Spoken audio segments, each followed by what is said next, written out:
अरे देवा. काकू काकू बसा बसा काकू, इथे बसा तुम्ही आरामात. लचकला ग पाय. देवा. काकू खूप लागलं काय? दुखत आहे का? हो ना. का हो काकू, लोकांना देव फक्त दुखातच आठवते, सुखात का नाही आठवत? अगं असं काही नाही आहे, सुखातही देव आठवते आणि दुखातही आठवत असते.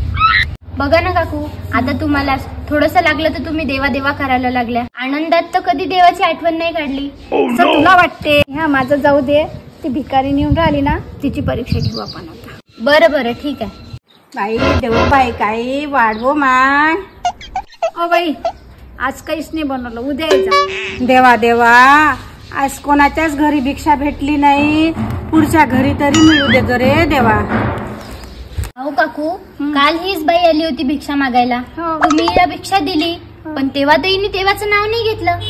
नाही काकू, आज हिला तुम्ही भिक्षा दिली नाही तर हिला देव आठवले. काल तर तुम्ही हिला भिक्षा दिली होती ना, तर हिने देवाचं नाव पण नाही घेतलं. नाही, माझं म्हणणं तेच तर आहे, लोकांना दुखातच देव दिसतात, सुखात नाही.